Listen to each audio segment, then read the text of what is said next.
in trained pastors that we have presently, or the volume of unengaged pastors that we have presently. And I'll be sharing 4 of such with you today because of time. Number one, to work around our core system to make it more effective, to help over this problem of unengaged trained pastors. Number one, we must promote proper understanding of our core system. We must promote proper understanding of our core system.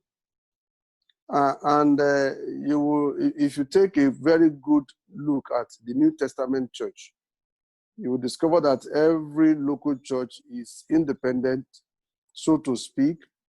Number two, they operate based on their context and peculiarities. And I think from the wisdom of our fathers, they felt that should be the best approach.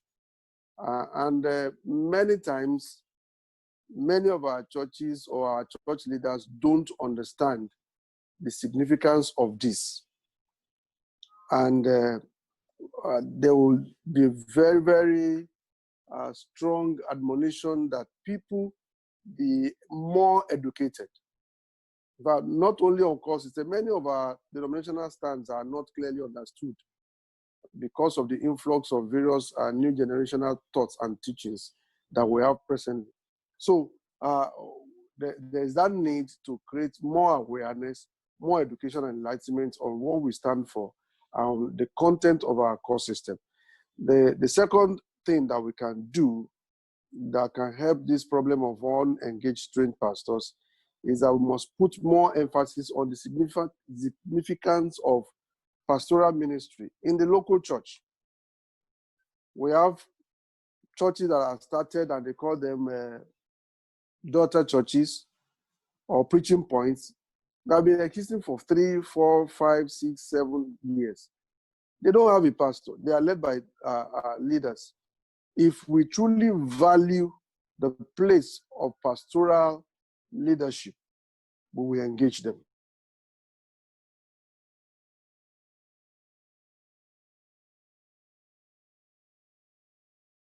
Available.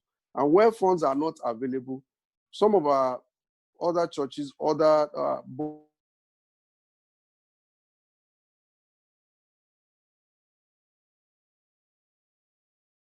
this should be taken to cognizance. So what I'm saying in essence is that, one, we must understand and promote the understanding of our proper understanding of our core system.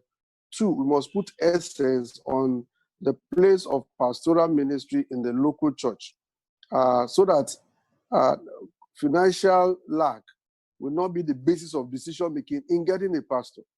I always say this jokingly: any pastor that you will call, you will know how to get his money to be paid and how to get, because he's called, he's anointed for it. He knows what to do to get himself funded. The third thing that is dovetailing from that number 2 is that we should encourage pastorless churches to get a pastor. Pastorless churches should be encouraged to get pastors. And probably in order to achieve that, I think a regulation, a policy should be put.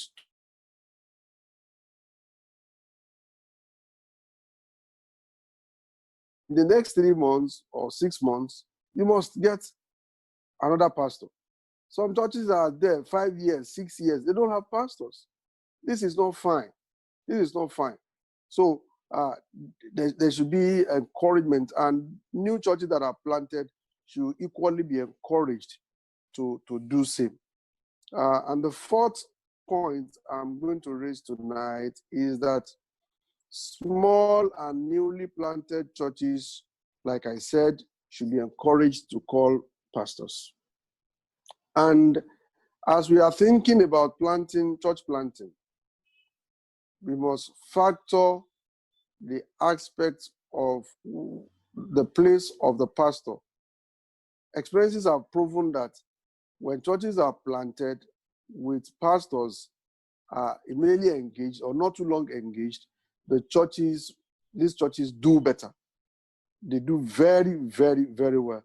that at the long run, you may not even feel the impact of the financial sacrifice that has to be made. And this will go a long way, that we must encourage our leaders or our church leaders, including our pastors, to do something about this, so that when these churches are planted, they have somebody that can be taken there to assist.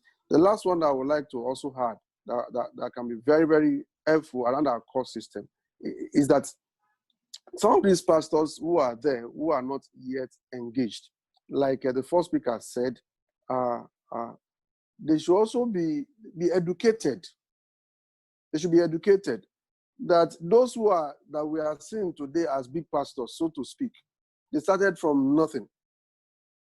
They should be encouraged that you have to start somewhere small, so that when these church pastors, senior pastors, when they are trying to do something like, let's say, transfer or locating people into various planted churches, when they are not earning all the allowances, when these new pastors are not earning all the fat salaries and are not having cars, they won't become rebellious. And the senior pastor, so to speak, will be more confident and bold to place them into small churches that they can nurture and grow. And humanly speaking, after some time, they will equally enjoy the benefits. And in fact, for me, I believe that it is better for you to even start small. It grows you. It makes you better. It makes your experience wider. And this for me are very, very important. So I've shared 5 things. Number 1, that we must promote proper understanding of our core system. Number 2, we must put more emphasis on the significance of pastoral ministry in the local church. Number 3, that we must encourage pastorless churches and new planted churches to get pastors. And if need be, put some regulations together in such a way that pastorless churches, within the shortest time, will engage a pastor in the ministry. And then, and finally, I said, these unengaged pastors should be encouraged that they can start small. They don't need to have a big place.